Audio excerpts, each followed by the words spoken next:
like tissues? I have. No, okay, thank you. Okay. I can get you one. Thanks.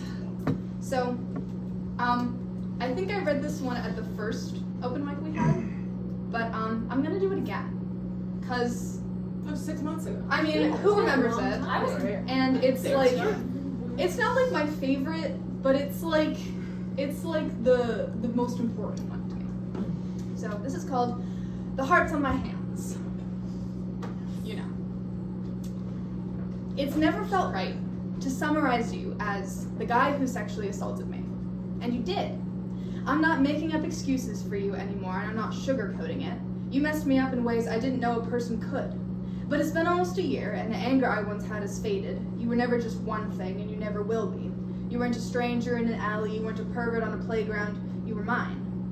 There are things about you that other people don't possess, something about you that I keep searching for in everyone else, because you weren't just the guy who screwed my life up, you were the guy who texted back, who listened to me rant about the shitty friends I had, the guy who would draw hearts on my hands, the guy who read me stories, helped me learn math, the first person to not make me feel dumb about it, who ditched all his friends for me, who made me see the beauty in religion, who would play games counting my rings just to hold my hand. But he was also the guy who hurt me, who turned the spotlight towards himself, who always had to one-up me, who joked about me being a bet among his friends a little too seriously, the guy who took me off on guilt trips, who said it wasn't enough for him just to watch a movie for me, who would be turned down only to ask again an hour later, whose hands I have to push off of me, the guy who didn't want me to hug my friends, who let his talk shit about me, whose friends stared at me with pity, the guy who swore in front of my parents, who I didn't want in my house. And I'll never let myself forgive him or forget all of the bad, but sometimes it's nice to remember the good too. Like, I remember that his favorite color is blue. I remember his brothers and his dog and his favorite band. I remember how he used to number the pages in his notebooks. I remember that when he was younger, he wrote a sticky note to put in his locker, so every morning when he would read it, he would learn about the there, and there.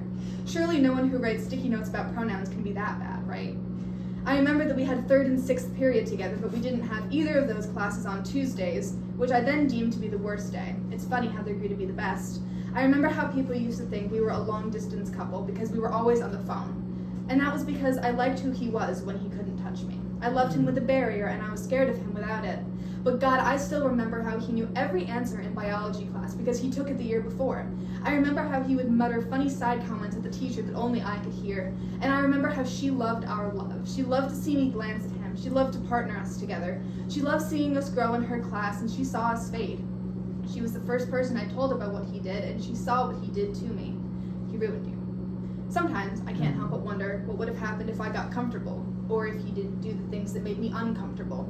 Because then we would have been left with laughter, funny arguments, with debates and butterflies, with flannels and glasses. We would have been left with 4 brown eyes, 2 writers infatuated with each other. We would have been left with love. But no matter resentment and no matter the anger, I cannot erase the hearts he left on my hands.